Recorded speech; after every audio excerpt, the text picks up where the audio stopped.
Hey everyone, I'm Kaushik from iTeaches, and this video you are going to learn how to print number in a particular pattern using Java. So without wasting any more time, let's begin. Suppose I'm having a pattern something like this. 1, then we have 1 2, then we have 1 2 3, then 1 2 3 and 4. So suppose we have 4 rows to print like this way, and it depends upon your requirement. It may be 5 rows, 6 rows, 7 rows. It's all up to you. So in this case I'm taking only 4 rows. So I'm just naming this as row 1, then it is row number 2, this is row number 3, this is row number 4. And similarly, if you see this vertical data, this is column number 1, the second one, this one is column number 2, this second one, a third one is column number 3, and this fourth one is column number 4. So if you observe very carefully in this particular picture, you will observe that every time each row starts with the number 1. Each time every row starts with 1, but it gets end at certain values. For example, if you observe 1, it is start also at 1 and end also at 1. Whereas the number row 2, when we are in row 2, it starts with 1 but it get ended at 2.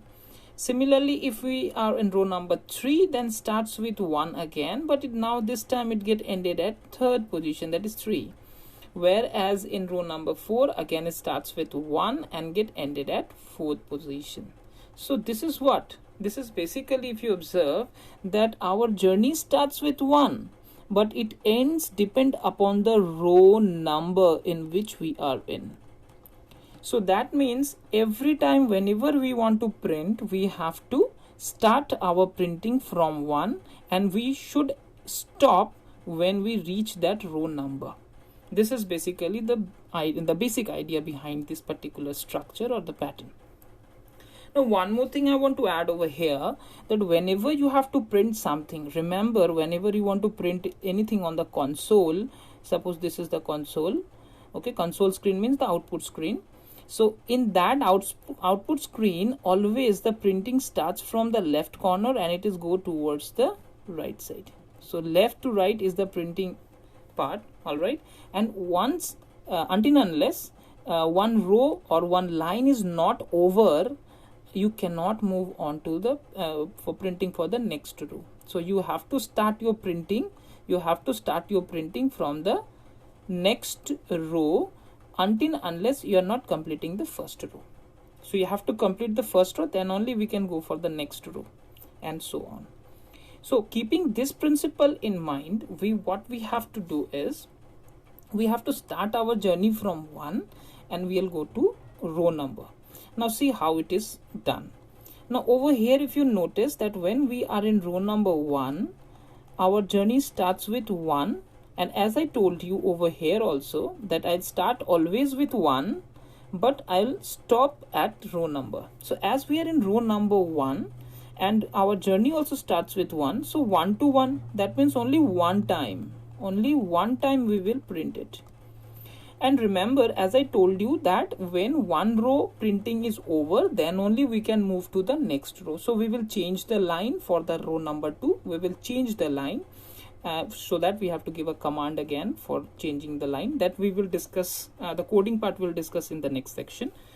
So after that, when you move on to the row number 2, again when we are in the row number 2, at that time also our journey starts with 1. We will start our journey from 1 and this time it will end it at 2. Now why it is 2?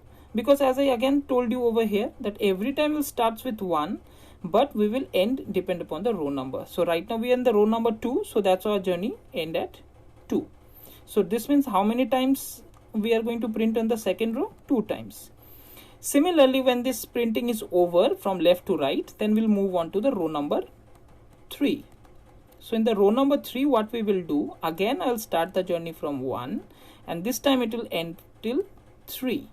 Okay, end at 3. So why it is so? Because again same principle, starts with 1 and end at the row number. So row number is third, that's why it is ended at third. So it is now become 3 times. It is now become 3 times. So 3 times the third row will run.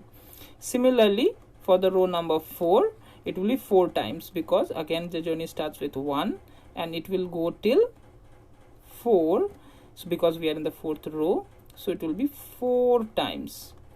So like this way, what we can see is every time we'll start from 1 and we are ending our particular row depend upon our row number.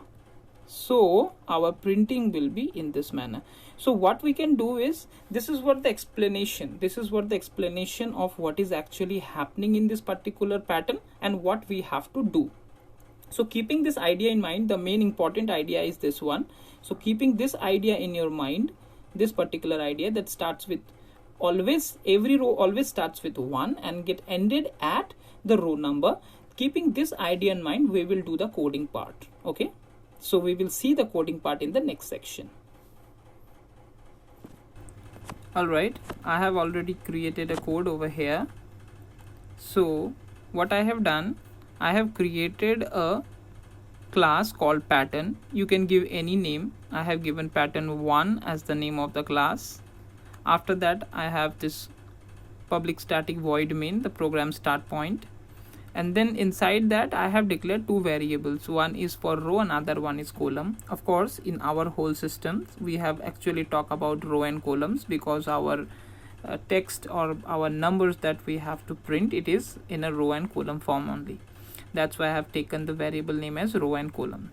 So row means this horizontal data and the column is the vertical data. So basically row is, suppose in our previous section I have already discussed that I am having total 4 rows. So I'll take row 1, row 2, then row 3, and then we have row 4. So like this way we have total 4 rows. So that's why our for loop starts with 1 and it is ended at 4, because we required total 4 number of rows. Now under each row, whenever we are inside each row, we have to print the columns. So I told you that maximum number of columns is also 4 times here, but we are not going to print 4 columns in every row. That I have already discussed in the previous section, that our printing totally depends upon our row number. But yes, our printing always starts with 1. That means our row count always starts with 1, and then in this row 2 also our counting starts with 1, in row 3 also our counting starts with 1, and as well as in the row number 4 our counting starts with 1. So you'll notice inside another for loop I have used, inside this outer for loop which is ended over here. This is the block of outer for loop. So inside this for loop I have created one more for loop, which is nested one, and you'll notice this nested is responsible for printing of columns. It is responsible for printing of columns, that is the printing of values 1, 2, 3, 4, like this way, whereas this outer one is responsible for handling the row. So when we are in the first row, that means the row value is 1. At that time it will go inside this, inside the for loop, and inside this outer for loop one more for loop is encountered, that is actually for printing the column, and that column starts with 1. That's why I have given the value as 1 in this column. And this particular loop, every time it starts with 1 and it is get ended depend upon the row value. So now at the first iteration the row value is 1, so definitely our column starts with 1 and it will go till row value which is 1. So our first row will get printed with the value 1, and after that, when this inner loop will get completed, it is come out of the loop, the control will come out of the loop and encountered with this particular line of code where it is written system.out.print and println, and the parenthesis is empty. So parenthesis empty means I'm just want that my first row printing is over. So as my first row printing is over, I will come back to the row number 2. I will move to the row number 2. So this particular line will take me to the next row for printing the row number 2. So after this, again the outer for loop will execute. Now this time the row value get incremented by plus plus. That means initial value was 1 and now it is updated to 2. Again it will go inside, and again it is going to encounter with the same for loop where it is again starts with 1, and this time row value is 2. So obviously our column starts with 1 and it will go till 2. That means total 2 times. So here it will print 1 and then it will print 2. So this printing line is this one. But if you carefully observe between this print ln and here I have written print. I have not written print ln here. Why? Because I want that after printing number 1, I want continuation printing on the same line. That's why I have written here print only. Okay, not print ln. So accordingly here I have printed the value of the column. First it will print 1 and next again this inner for loop will run for the second round and it will print 2. And between this 1 and 2 prints, I have given a small gap also, just to look nice, just to improve the quality. Okay, because otherwise it comes because these two numbers will stick with each other. So to generate a gap in between, I have used a space over here. So like this way, our second row, when this second row is get completed, means printing of 1 and 2 is completed, again it will come to this line and where it will encounter with a println. So println means a new line. So now we'll move on to the third line, and this process keep on moving till we are on the row number 4. So as our outer loop starts with 1 and it will go till 4, that means total 4 times our row will generate. So here 4 row will be generated by the outer loop and the inner loop will run for each row. So if we are in the 4th row, that means row value is 4 that time, and column again starts with 1 and it will go till row 4. That means 4 times it is going to print. So what it is going to print? First it will print column value 1, then column value 2, then column value 3 and column value 4. So after printing all this iteration for 4 times and printing 1 to 4, the loop will get ended and it will come out of it, and then again a system out.println, a fresh line execution will occur. So control will come to the next line. But this time when the loop will go for the next iteration, our condition become false. Why? Because our condition is the row must run from 1 till 4 and we have already ran it for 4 times. So now with this our outer loop also get expire, means it's all iterations is complete. So we will come out of this particular block also.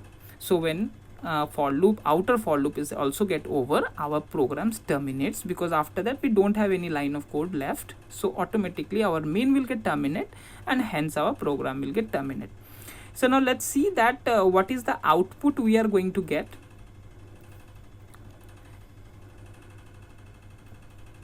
So the output that we are going to get is, we run the program right now. Now when I run this program, you will observe this is the output I'm going to get over here. That means first is 1, then I'm getting 1, 2, then I'm getting 1, 2, 3, then in the 4th row 1, 2, 3, 4 and so on. If it is 5 row, then it will again go for the 5th row also, but as I've taken this 4 rows, so 4 rows are printed like this way. If you like this tutorial, then don't forget to like, share, subscribe and press the bell icon for the latest update. See you in the next video. Goodbye.